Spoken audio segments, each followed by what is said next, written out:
Hi, everyone. Welcome to Elevenses with Creative Entrepreneurs Club and Angelica Sule, who's joining us from Site Gallery. I'm thrilled that you could all be here and take part in what I think is quite an important conversation about the future of arts institutions and how the current climate and the future unknown will affect their role, their importance in our lives, and really how we pursue our practice, I think. So I'm glad you could all be here, and I hope that you can participate. So I've got a few questions to kick things off, and then I'd love to hand it over to you.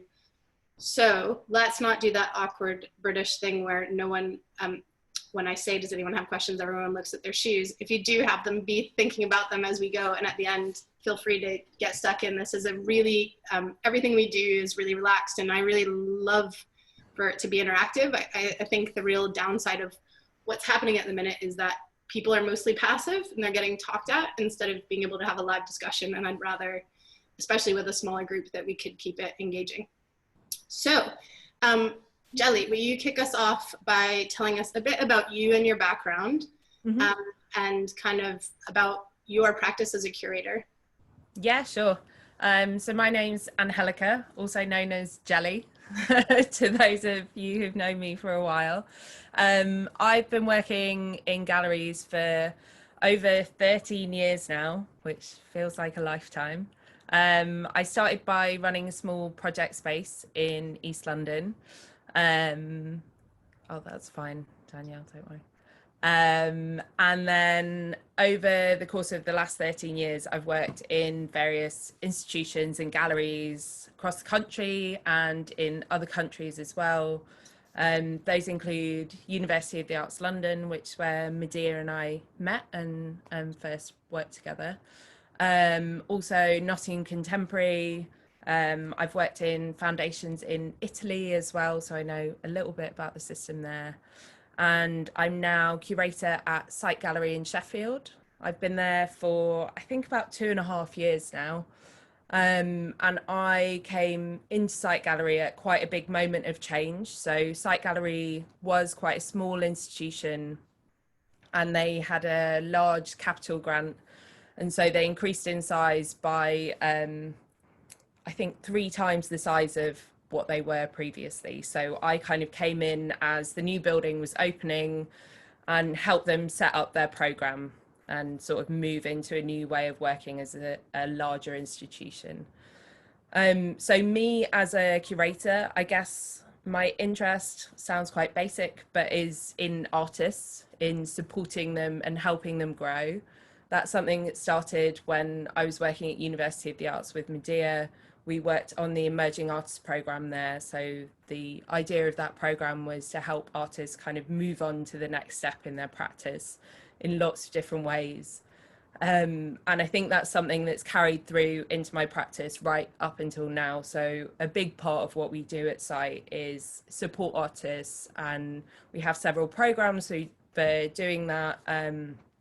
But we work with kind of emerging to mid-career artists. So what we're trying to do, I guess, is help artists move on to the next step and kind of develop and grow their practice. Another thing that is a very core part of what I do, and I think is especially kind of prominent now, is to try to represent underrepresented artists and voices. So you'll see our program at Site is largely working with women, but also working with people of colour, disabled artists and artists from different protected characteristics as well. And then a kind of last strand of things that I love to work with is performance. So Site Gallery has a remit of working with moving image, new media and performance. So that was one of the reasons that I came to Site in the first place. And we'll talk about that a little bit as we go on, but we're trying to assess at the moment how we can work with these things in this kind of new normal that we find ourselves in. Like online, also when we get back into the space, like how can we navigate working, especially with performance, which is quite a kind of physical experience normally. So yeah, that's sort of me and where I am. Ooh. I think you've touched on it, but do you want to talk a little bit about what makes Site Gallery different? Because I think that focus of working with that profile of artists, but also the ways that you support artists is, I don't know, you know. So just to preface this, I used to be a curator and I used to work with Angelica, and I've been out of the game for a while. So you'll know more than I do if that's the norm in galleries at the minute. But in my life, I think it's a reasonably unusual approach to working with artists. I think most galleries, that is not kind of the way they do it. Can you speak a little bit about that? Yeah, of course. So Site Gallery, I think we have a real advantage that we sit in this funny place between being a very small organisation and a large institution. So we have quite a large gallery space now, and other spaces in the building that we work with, but we're still quite a small team. And so our programming is and can be very responsive to what's happening at the moment. We're also in a great position of being surrounded by artists in Sheffield. There's a huge population of artists through studios and the various universities that are in the city. So I guess the first way that we kind of support and work with artists is through our programming. So we have 3 main seasons a year, 2 of which are programmed and curated by us, and one of which we call our partner season. And in that season, we work mainly with organisations in Sheffield. So we work with Sheffield Doc Fest, which is a documentary film fest. We work with Playground, which is part of the Children's Media Conference. So it's an exhibition specifically for children. And we have the interim show of our Freelands project. So the Freelands project is the main way that we kind of support artists, specifically local artists in Sheffield. It's a 2-year programme that we support 5 artists on, and they have a bursary each year, so they get £5,000 a year. And they get support and mentorship from Site, and halfway through that they have an interim show, so they have an exhibition at Site Gallery. And a part of that is building professional practice. So what we noticed in kind of making this application, so the Freelands is a funded 5-year programme that we're running, is that we have a lot of artists in Sheffield, but quite often they move out to London or Manchester or bigger cities because they need opportunities and they need to be able to grow. And what we wanted to do was kind of hold that space in Sheffield and try and make a network and a community of artists that can support each other. And through that, we're working with local galleries and other institutions to kind of build that practice in Sheffield. So that's one of the things. And then in our program, in our curated program, we support artists mainly who haven't had major exhibitions before. So I spend quite a lot of my time researching and looking at artists, going to degree shows, which is something Medea and I have done for years, and following artists from like the start of their career. And what we're trying to do, as I said before, is kind of give artists this first chance and to push them at a stage when they really need development.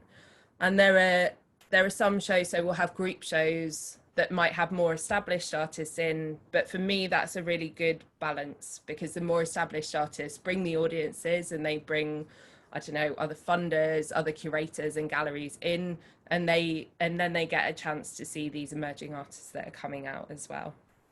Also to learn from each other. I mean, I think what's so lovely about the program that you realize is that there is that mentorship, whether it's more advanced artists kind of showing with younger artists and learning from each other, or it's the mentorship of the staff there caring to help, you know, emerging artists on that journey. I think that's something we did at UAL that not very many other people do. They kind of like take you, if they show emerging artists, they take you from nothing to like Venice in like 5 seconds, and you don't have the experience and the hard-earned kind of journey to bridge that, and often you burn out or have a very short-lived career because of it. And I think it's true of a lot of creative sectors. You kind of go from nothing to everything, and there's no support during that journey. So I think having, you know, having the foresight and the energy and the funding to help people on that journey really gives you a different relationship with the artist and much more long-term kind of consideration. Oh, totally. In the Freelands program, One of the things that the artists have kind of fed back to us is that it's really given them an opportunity to have space in their practice. So to not worry as much where the money's coming from or what's next, or have to produce for lots of exhibitions to sell work, but actually to be able to have constructive space around their work, to think, to go to the studio, to step back from it a little bit.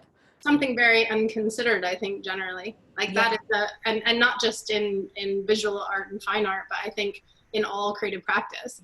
You know, we don't get a lot of runway. We're either, we have a deadline and we're making work for that and there's no room for risk, or, you know, you're just on your own doing it and it's hard to stay motivated and focused. So being given that runway that is funded and considered and with guidance and support to take those risks. I mean, I think even in art school now, I feel like you don't have that, right? You're working toward a degree show and that's all the pressure. And I see in those, you know, like we've always said this about one-year master's degrees, like you have the time to deconstruct your work, but you never put it back together. And then you kind of leave with like your work in pieces. And I think it's a very vulnerable state to flush artists out of a program.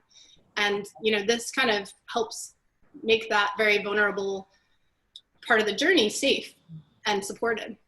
Absolutely. And I think that was from the beginning, the fact that it's, for the artists, it's a 2-year program. So we support 5 artists for 2 years and the program will run for 5 years. So we'll have 4 cohorts of artists. But it's exactly as you say, a year wouldn't be enough. You kind of get to a point of unraveling something and discovering what your work's about before you have a chance to build it back up again. Yeah. So I know you just come off furlough. Yes. And you're back at it and it's all Zoom all the time and you're loving it. Can you talk a little bit about how the current climate is affecting Site particularly, and kind of what you guys are discussing at the minute and kind of long-term implications for your institution? And then we can talk broader after that, but I'd be interested to see how you guys are approaching it. So, I mean, the most obvious thing, which is the same with all galleries, is we shut our physical building.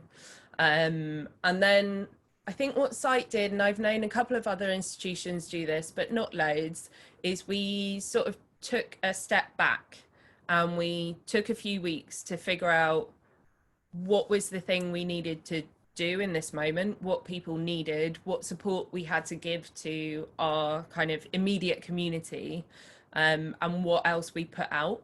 Because I think there was this real sort of push at the beginning to just churn out digital content, right? To put all of the things you've ever done online, to make talks, to kind of film your exhibition and throw it on your website.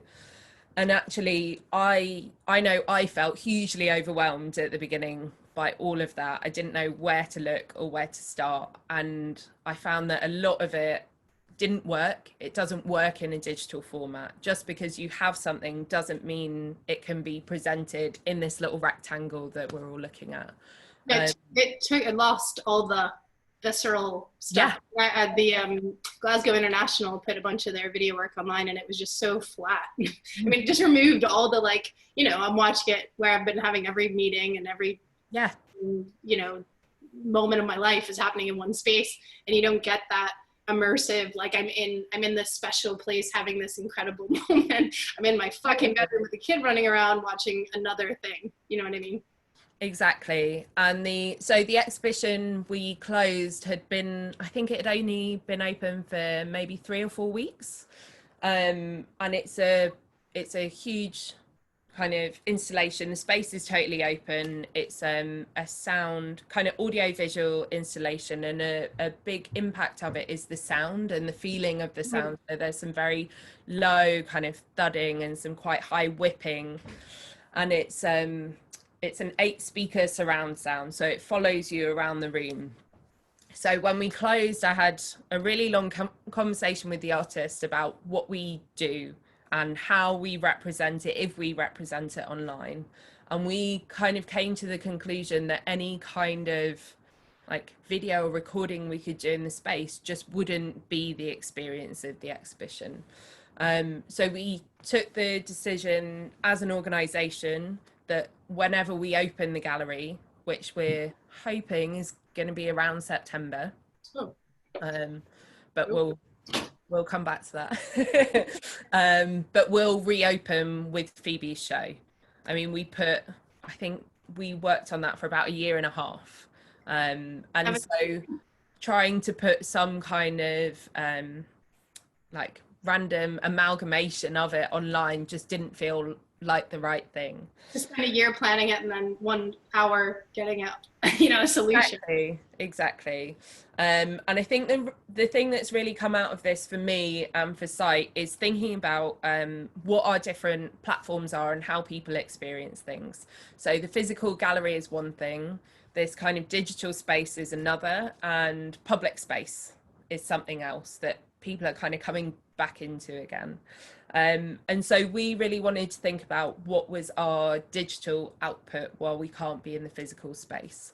So we've been putting out content very slowly and quite thoughtfully. So we've been doing a series of reading groups around the exhibition. So something that people can access. So all the texts are available online. We can do a Zoom call like this.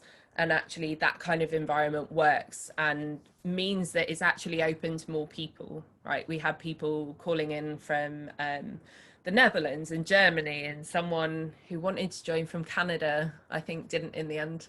But those kind of things mean that you can open something up to more people, whereas putting a video of the show just wasn't right for us. Our participation team also developed with some artists a number of workshops that could be delivered online. So one was around making music out of things in your home and stuff like that. So what we're really trying to do is work with what we've got rather than reproduce something. So one of the things we're going to launch in the next couple of weeks, I think, is a specific performance commission, but where artists develop performances specifically for being shown online. So it will come with a kind of 2-month development period, which includes mentorship from us and help from some of our board and experts that we work with, but specifically thinking about the medium that we're using, right?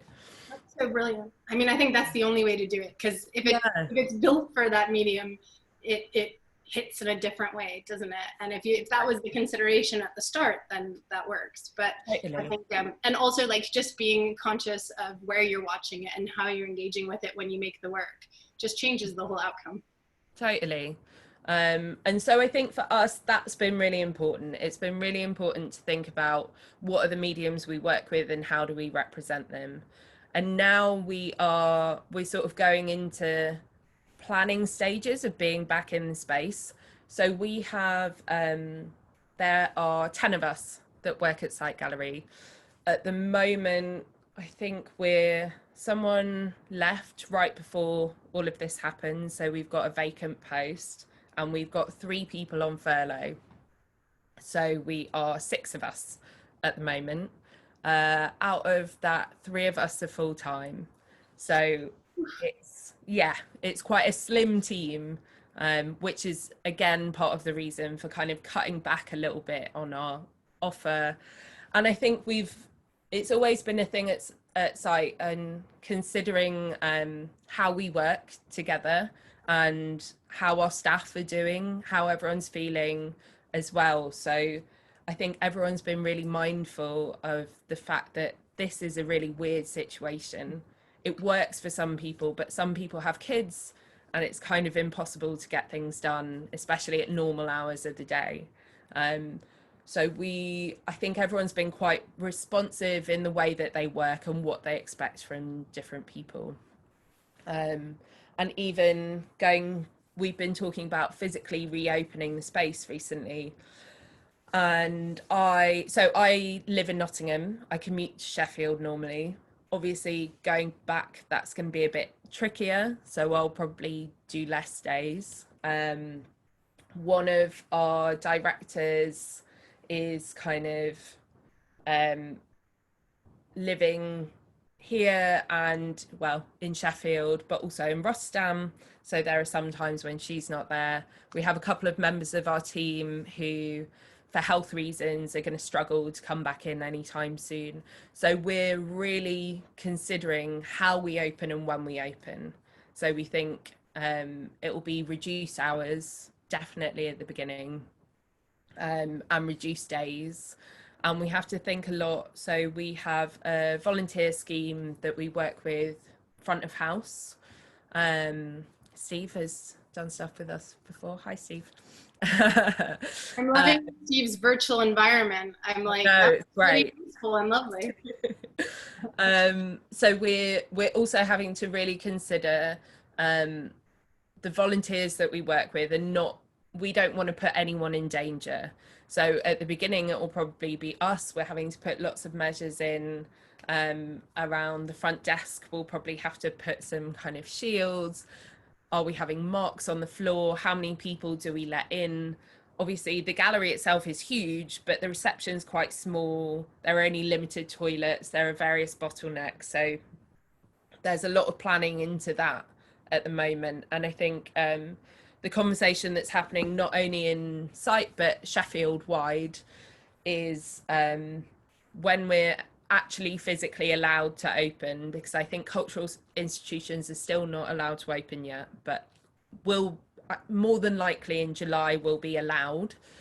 But then when do we actually open, as opposed to when we're allowed to? When do we feel safe? When do we feel safe for our staff, for our audience? And when can we manage that space again?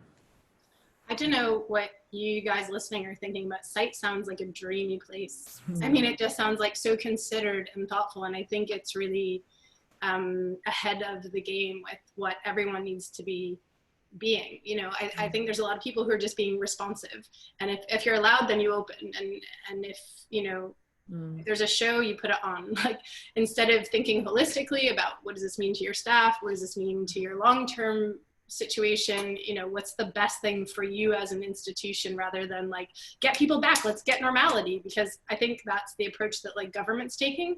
And in my opinion, a horrible approach, because, you know, as the lovely Nicola Sturgeon says, we can fix the economy, but we can't fix, you know, dying people all over the place. So I think, like, you know, taking an approach that is considered and empathetic to the needs of the artists, the employees, the visitors, is such a, is really setting, is walking the talk, and what the bar needs to be for other institutions, personally. I work in the East End of Glasgow, and there are colorful people all around me shouting outside. So I'm going to mute myself, and after I ask this question, I'm sorry for the background noise. It's always like, it's either like a high-end fashion shoot or like heroin addicts boxing. So it's a very exciting place to be working, cutting edge. Can you talk a little bit about, so I think the thoughtful approach is wonderful. And that brings me nicely on to kind of what the future looks like for arts institutions broadly. I mean, it's clear not all of them will survive. It's clear not most of them are taking that kind of thoughtful approach.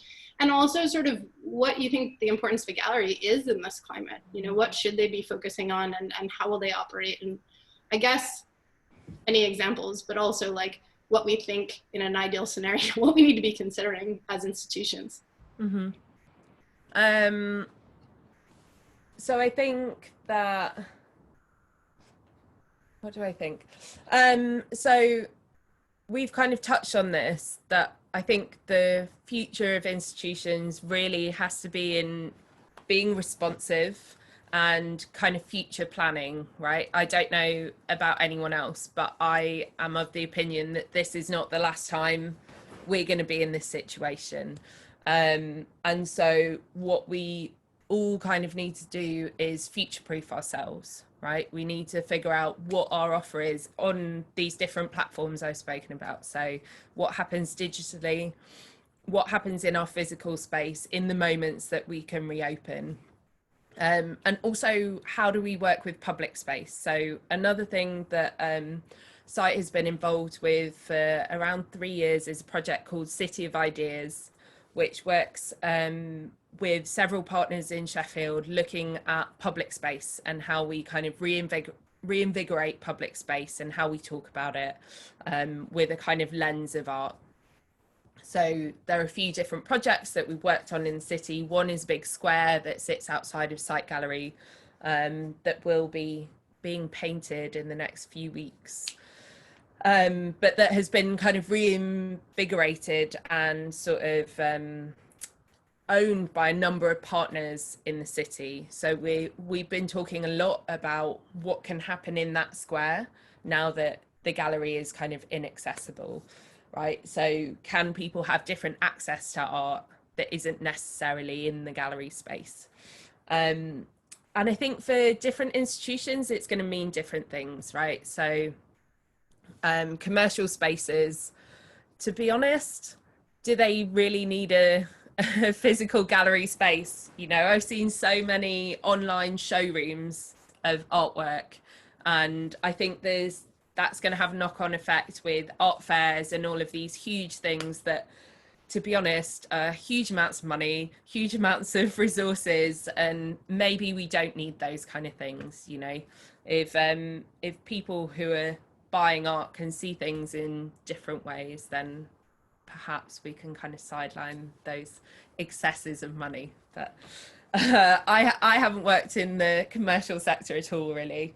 I'm a step outside of that. But I do think the high street was dying before this. This has kind of put the final nail in the coffin. And I mean, I've spoken about this. Christine and Rita have heard me say it almost every session, that I think, you know, it's a flawed model now. It just, you know, to have bricks and mortar to sell basically to the same probably 50 collectors at art fairs, in your gallery, wherever else, the whole hullabaloo around an exhibition, which is meaningless really, probably is becoming a thing of the past, if it isn't already. And, you know, being able, you know, I think even when we were going to art fairs, it was really the same buyers, you know. So I think that as a media, you know, and now, like much like the music industry, being able to be direct to collector via Instagram and other ways, you kind of cut that out. So I think the commercial scene is definitely going to feel this. Yeah, I think so. And then with more kind of publicly run institutions, so Site Gallery is an MPO, so we are Arts Council funded. Our core funding comes from that, and most of our kind of major institutions in the UK are as well.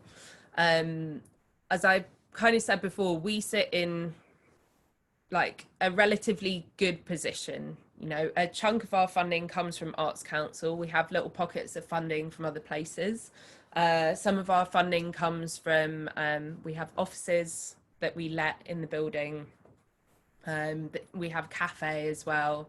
And some of those revenue streams have gone down while we've been in lockdown, but actually we've managed to kind of hold ourselves together reasonably well. Whereas some of the larger organizations, I think, are really, really struggling because their money, a lot of their money comes from donations, comes from visitors, from ticket sales, if you're the Tate, and from sales in the shop and various things like that. Obviously, possibly a bloated staff. yeah, huge amount of staff. So as a kind of comparison, we're 10 at Site. And we have a gallery that's, I think it's 260 square meters or something. It's pretty decent sized gallery. I worked at Nottingham Contemporary, and they have 4 gallery spaces, and I'd say the whole area is maybe kind of double that of Site, but split into 4 galleries, and they have 60 members of staff. Half of those are invigilators, and the other half are office staff. I think some are part-time, but so their outgoings immediately are just vast, you know. So I know that they have, the majority of their staff have been furloughed, because how else do they operate?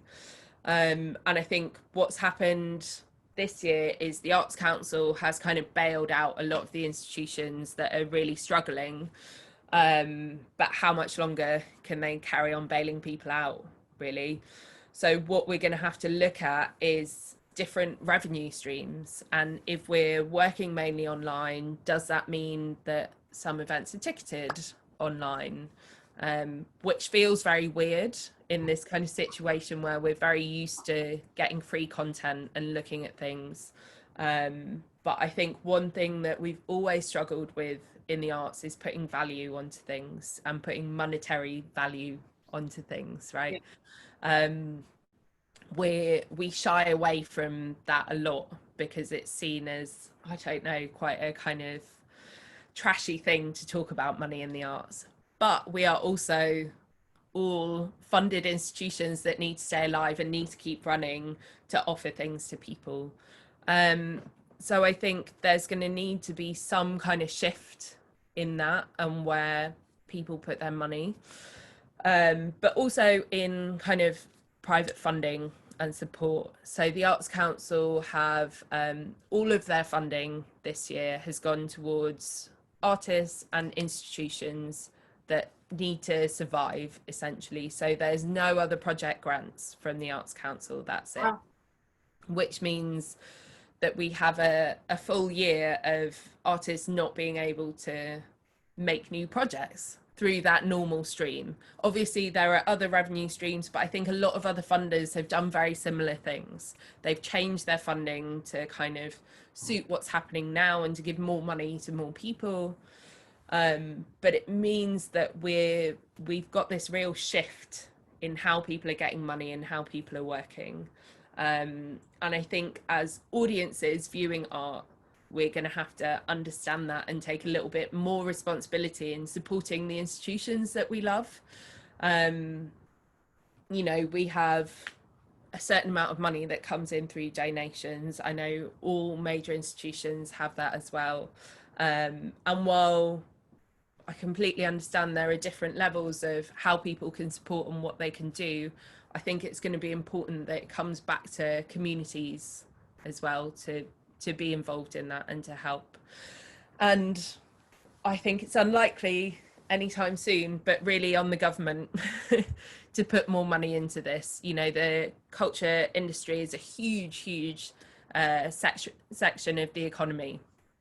And what should be happening is the government should be recognising that and putting more money into it. New Zealand is leading the way. Did you see that she just put like insane amounts of money toward arts education and the arts and blah, blah, blah. I mean, that woman is my like role model. Move over, Ruth Ginsburg. It's time for this woman. I think that she's doing such incredible things and she's really setting the bar for other leaders to consider, you know, in that way that like Theodore Roosevelt did, where to get out of these hard times, actually the arts is increasingly important, although we don't put value on it. And Eamon sent me an article the other day that listed the importance of jobs, nurses at the top, artists at the bottom. And I was like, you've got to, I mean, nurses at the top, preach, but like, we're important to getting through this. Like we will be, you know, the creative solution people, that's us.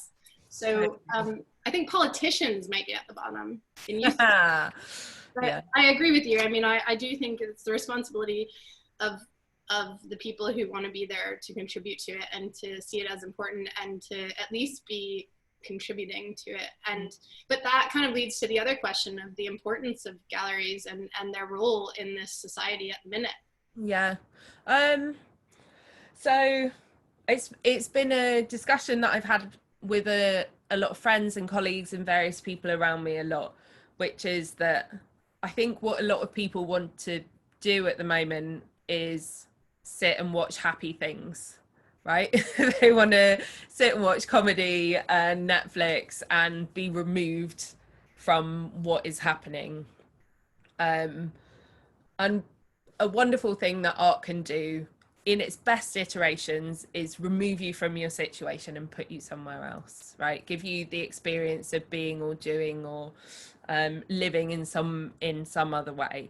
So I think if we get our offer right, if we understand how to use these platforms and how to kind of engage with people in different way online, then galleries become really important. Then these spaces of escape become really, really important. If we're just kind of regurgitating like talks and pictures of paintings on the wall, I think people are going to get bored, you know. And also I think some of that's already available, you know, and it has been for a long time. Yeah. I'm conscious of the time, and I said I'd let other people talk and not hog you, but the last thing I just want to ask quickly is about the role of boards and kind of funders in this, and how you measure success, how you maintain, I guess, their role in allowing you to be agile, to forge new solutions and kind of new frontiers, because they are inherently reticent. And I don't think this is a time where we can be really risk adverse. No, absolutely not. And I think there's going to have to be a real shift in funding specifically. I mean, the Arts Council is a huge body, and I think there's a real struggle to make change there because it's so vast.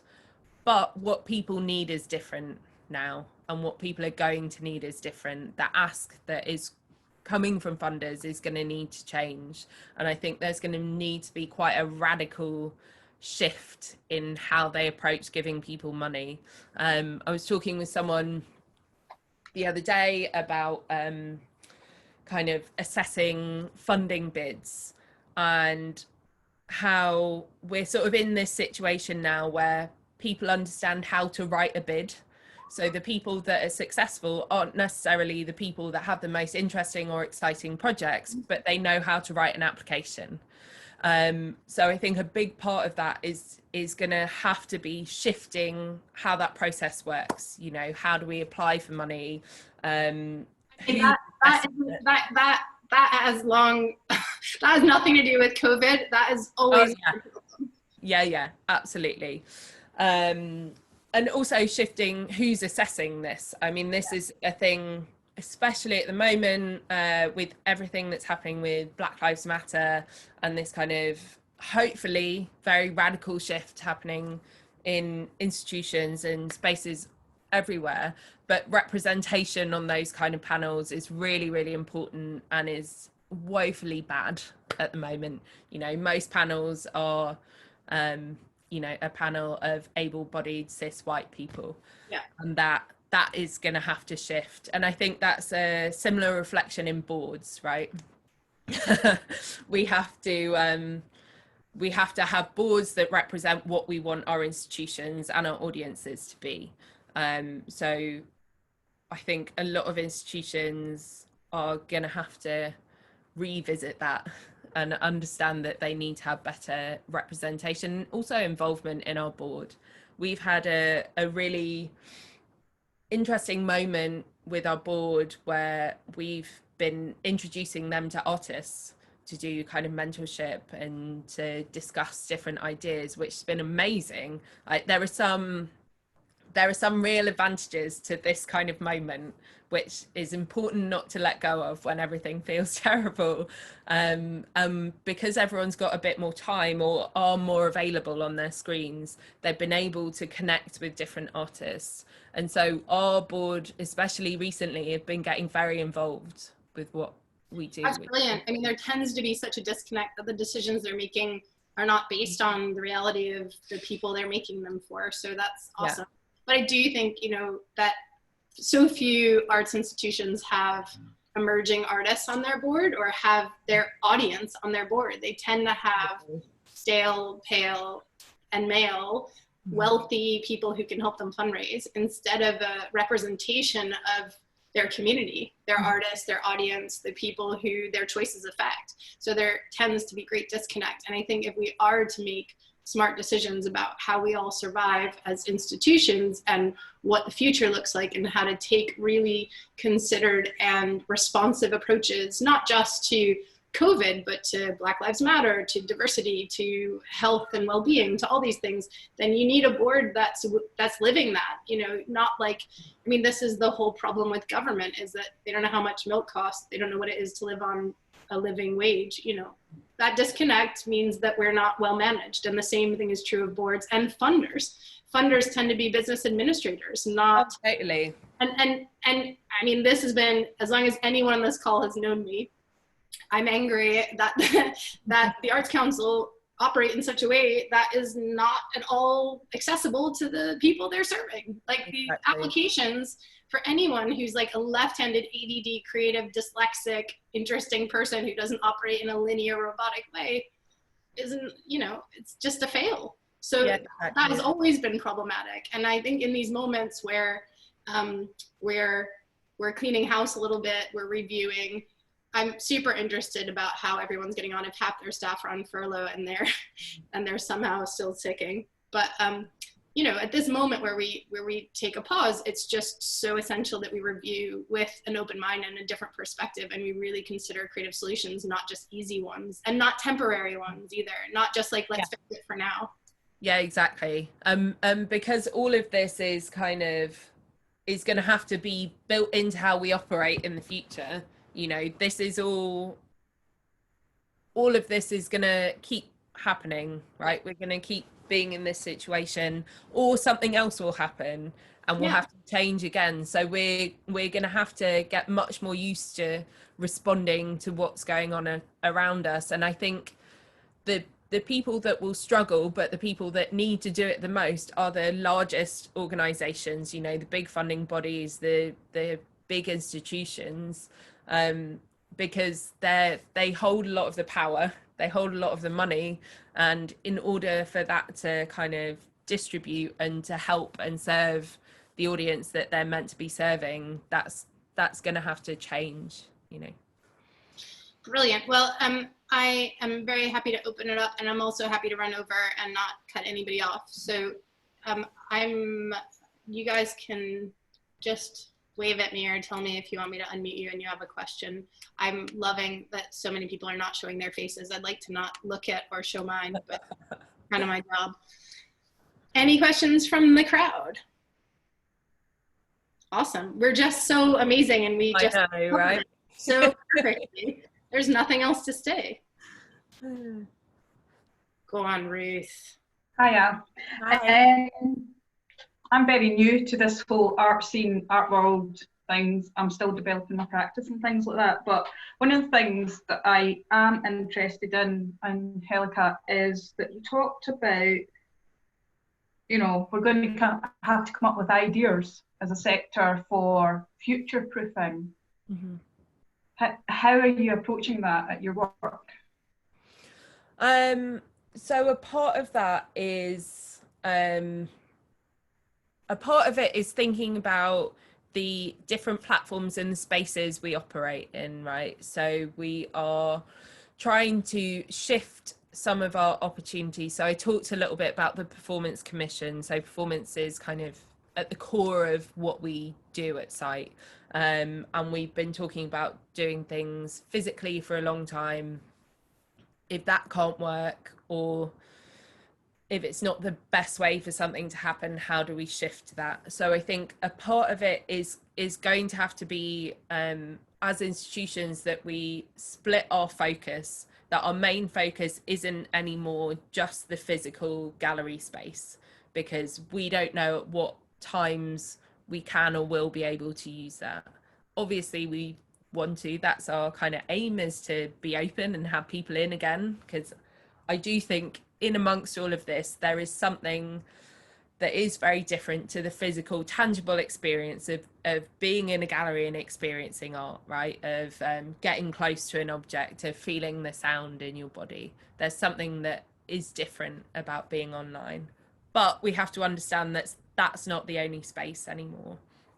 So I think a big part of future proofing is going to be kind of dispersing what we do in different ways. Yeah. I think for someone like Kim Wilson, who's on this call hiding, you know, whose work, particularly her degree show, was a really immersive experience. You walked into a space and you were overpowered by the scent and the kind of humidity and the light and how you engaged with it, you know? And I think that's all lost currently. And I mean, I've said this on other calls, I'm really interested in public and private spaces, outdoor spaces, or, you know, I mean, the dreaded art word shed. But, you know, using whatever we have, if it's one in, one out, if it's, you know, creating a safari like art experience, or, you know, a car park, or whatever it is, that we don't forget that having visceral physical experiences is important, and that, you know, in this 2D world, we're really losing that. And I think, I don't know about you guys, but the Zoom fatigue is so real, because I can't feel your energy when you do things. I can't sense if this is miserable for you and you're tolerating it because you haven't got anywhere else to be. So it's really draining in that way. Go on, Danielle. Hi, yes, I'm a performer. So that side of things really does matter to me. I've been lucky enough to do some stuff online, but you mentioned that you do work with performers as well. So I was wondering, is that almost one of the last things you're going to be able to bring back in? Potentially, yes. So not just performance, but really any of the kind of events and activities we do around exhibitions. So with our exhibitions, we'll always have a public programme, and that amounts to, I think we'd normally have an event once every couple of weeks, and most of those things can't really happen in person now. So a big part of this online performance commission is thinking about the fact that it really is going to be a long time before we can have performers in the space. The show that's on at the moment, the kind of subject matter of it is a female or a young girls wrestling club in Norway. So one of the things we were going to do, sorry, we were going to have wrestling classes. So the wrestlers were coming over from Norway, and we were going to have a series of wrestling classes for women of different ages. And then we were going to do a workshop around kind of movement and touch and dance. Obviously, neither of those things can happen. And in reality, I think it's unlikely that they will happen before Christmas. You know, we don't know what situation we're going to be in. Also, how comfortable people feel with being in a gallery and getting that close to someone and touching someone when physical activity is going to be okay. So we've been trying to think of ways to talk about performance and engage with performance if we can't physically be in a room with someone. And obviously that's a different thing, but I think that's why we wanted to make a new commission rather than try and find works that we could show online. Hey, Steve. Stephen. Hello. Hi. I'm an art writer and critic, and I volunteer at Site Gallery along with Angelica. I'm being reviewed right now? No. I'm one of the nice ones. I can't take this pressure, Stephen. No. Honestly, please. There's absolutely no pressure. But yeah, it was basically just a question with regards, as well as doing sort of writing and all of that. And I'm not entirely sure why I've gone dark, but anyway. I also do a weekly sort of podcasty type thing where I talk about the Bauhaus, and within that I've been sort of seeking to improve my accessibility. And I've actually taken upon that conversations from disabled people with regards to how best to improve that. And the fact that the conversations have been basically, it's about time that people have been thinking about how to use these online platforms that have been around for such a long period. That, and it's taken quite a while for institutions to actually think about how to, the sort of interdisciplinary approach to accessibility. And I just wondered whether conversations have been had sort of taking the lead from disabled people within Sheffield and the wider community about sort of, rather than it being sort of a reactive approach, it being something that has been sort of line one, part one of the sort of approach that you've taken has been directly from disabled people. Yeah, so I think the definitely the setup of the new building at Site was done very much with that in mind and with accessibility in mind. And it's a conversation we have quite often at Site. And I hope that our activities are all accessible. We try and make all of our opportunities accessible as well. So you'll see that most of our kind of application forms have different ways of submitting. So you can type, you can record a video.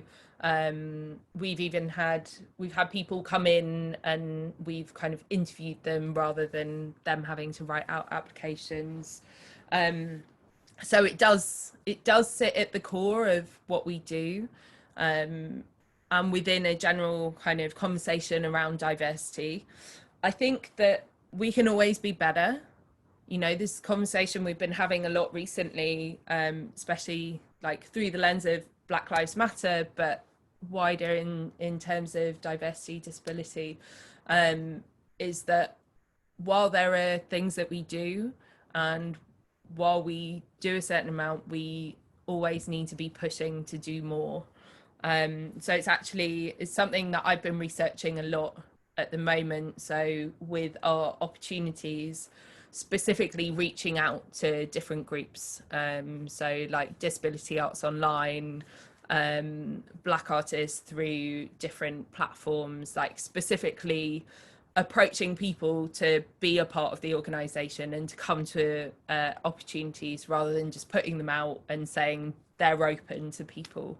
You know, so that's been a discussion at Site for a long time and something we're really at the moment trying to improve and make better.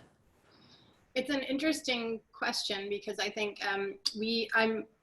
so in a funny other thing that I do in addition to running the Creative Entrepreneurs Club is I'm designing at the minute a course for Glasgow School of Art, Queen Margaret University and the Royal Conservatoire to come together with their creative students who want to learn how to be entrepreneurial.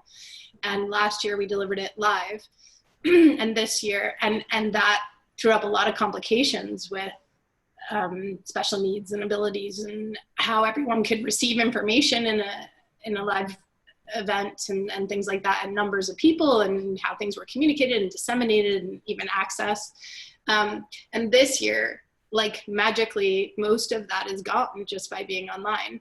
However, I think, you know, there are other challenges with being online and best practices for doing it and considerations. So I think, you know, it's an ongoing conversation. You know, just because you solve a bunch of things, you kind of create a bunch of other things. So it's just something that needs to be live and ongoing. And I think that's true of everything we face. There's no end to solving something. You never are like, sweet, it's all cracked, we're done. You know, it's constant. The diversity issue, the accessibility issue, the economy, the, you know, issues, like they're live and ongoing, and we need to not take them off the agenda ever. Even when we're doing a good job with them, we need to continue paying attention and looking at the new things. And my God, the list is long. I don't know that you'd ever get to the end of it, even if you ticked a bunch of things off of it. So, and I think, you know, I Creative Entrepreneurs Club is like a 3 or 4 women operation, and we can have a meeting in the morning and do something different by the afternoon. But being a part of an institution means meetings and boards and funders, and it's a much slower process. And I think that's the thing that this climate is teaching us, is that everybody has to be more agile and dynamic. And if you can't pull up your socks and get a solution going quickly, you will be left behind. And it is survival of the fittest. I believe that, you know, and I also think that that's okay. I think some dinosaurs need to die. Controversial. Anyway, any other questions before we wrap up? Good? Cool. Well, thank you all for joining us. Man, we ended bang on 12. I'm proud of all of you. If you're not already a member of the Creative Entrepreneurs Club, please consider joining us. We do lots of things like this, lots of different conversations, not just fine art. We do, there's a small group discussions for makers and designers and fashion, all sorts of things. There's the love of my life, not my husband, but Peter Evans is our next guest on Elevenses. He's an accountant who often makes me look a lot better than I am or poorer than I am, just depending on the situation. And he's been working with creatives for a long time, and he is just a wizard. Anyway, there's a whole bunch of new talks and events coming up in July, some studio visits that have gone live on the site yesterday and today, and there's more coming. So keep visiting us and hanging out with us. Jelly is a member on the community. If you want to get in touch with her, you can get in touch with her through the members directory. And I have regular advising appointments on Mondays, not next Monday, but mostly Mondays, if you want to have a chat with me. But otherwise, yeah, check in occasionally. We love seeing you, and thank you for being here today. Awesome. And Jelly, thank you. Oh, thanks for having me. Nice to see you all. Great. Take care, guys.